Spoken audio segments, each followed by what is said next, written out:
खुला हुआ है ना हमारे पूर्वजों के लिए, उनको दिखाने औकात है। फिलहाल तो हम हिंदू आदमी हैं, कोई ठाकुर नहीं, कुछ नहीं है। हिंदू समाज सब एकजुट है इसको बोलने के लिए। जो बोला उसने गद्दार हैं रणसांगा, 80 घाव खाने के बाद भी देश को बचाने वाले कौन हैं?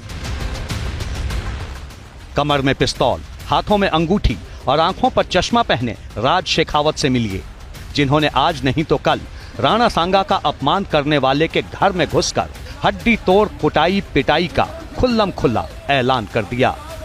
हमारे पास है वो है कुटाई, घर में घुस के कुटाई, हड्डी तोड़ कुटाई। और कुटाई तो इस व्यक्ति की होगी, आज नहीं तो कल होगी, और 1,00,000% होगी। हमारे लोग बिल्कुल लगे हुए हैं, कितनी भी सुरक्षा वो ले ले, आज नहीं तो कल उसकी सुरक्षा में चूक होगी और हम उस दिन हमारा काम कर लेंगे।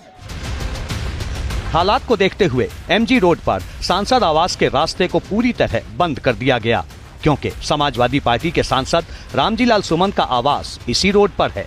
सुरक्षा में कोई खलल न पड़े, इसलिए पुलिस फ्लैग मार्च करती रही। टोटल 11 जो टुकड़ियां हैं, 9 कंपनी पीएससी की और 2 आरआरएफ की वो लगी हैं। उसके अलावा करीब आगरा की फोर्स है और बाहर जनपद से आई हुई सिविल फोर्स है, तो भी अनुमानित 5,000-6,000 की फोर्स वो भी लगी हुई है। की घटना या फिर इस तरह का कुछ भी प्रोसेशन, रैली, कूच करने की कोई अनुमति नहीं है। अगर कोई कोशिश करता है तो उसके लिए हम लोग पूर्ण रूप से सक्षम है, हमारी तैयारियां हैं, और इसको अगर वक्त आने पर अगर ऐसा हुआ तो हम लोग उसके लिए जवाबी कार्रवाई भी करेंगे। पुलिस की चौकसी में कमी नहीं थी। सिकंदरा चौक पर ट्रैक्टर ट्रॉली में सवार होकर स्वाभिमान रैली में जा रहे समर्थकों को पुलिस ने रोक लिया। तलाशी ली गई तो ट्रॉली के अंदर से कई लाठी डंडे बरामद हुए। ये और बात है कि फिर भी रैली में तलवारें, चाकू और लाठी डंडों की जमकर नुमाइश और नारेबाजी हुई। पुलिस के लिए 2 फ्रंट पर एक साथ चुनौती थी। करनी सेना के जवाब में समाजवादी पार्टी के प्रतिकार का अंदेशा था, इसलिए पार्टी के कई नेताओं को नजरबंद कर दिया गया। जवाब में समाजवादी पार्टी ने जुबानी मोर्चा खोल दिया।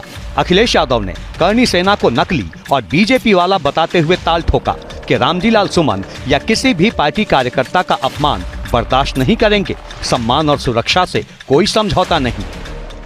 ये कोई सेना नहीं है, ये भारतीय जनता पार्टी की सेना है। अगर रामजीलाल सुमन को किसी भी तरह की कोई हानि होती है तो उसकी पूरी की पूरी जिम्मेदारी उत्तर प्रदेश सरकार की और योगी आदित्यनाथ जी की।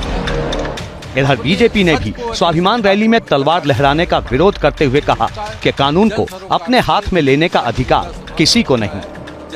किसी को भी कानून को अपने हाथ में लेने का अधिकार कतई नहीं है योगी राज में।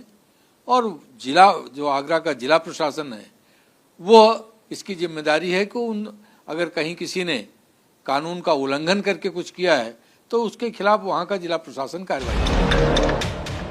लेकिन समाजवादी पार्टी में भी रामजीलाल सुमन के बयान का विरोध करने वाले कम नहीं। अमेठी के गौरीगंज से समाजवादी पार्टी के विधायक राकेश प्रताप सिंह की मांग है कि या तो वो माफी मांगे या उन्हें पार्टी से निकाला जाए। सांसद जी से व्यक्तिगत अनुरोध करूंगा कि वो माफी मांगे महाराणा सांगा को मानने वाले लोगों से, और नहीं मानते हैं तो फिर अखिलेश यादव जी माननीय राष्ट्रीय अध्यक्ष जी उनको मजबूर करें माफी मांगने के लिए, नहीं तो पार्टी से निकाल के उनको बाहर कर देना चाहिए। राणा सांगा पर छेड़ा ये संग्राम उत्तर प्रदेश की सियासत की धुरी बन चुका है। वजह साफ तौर से चुनावी है, वोट बैंक से जुड़ा है, क्योंकि लोकसभा चुनाव में 37 सीटों पर कब्जा करने वाले अखिलेश यादव की समाजवादी पार्टी को अपना पीडीए समीकरण जोड़े रखना है, तो बीजेपी के पास बटोगे तो कटोगे वाला फॉर्मूला है।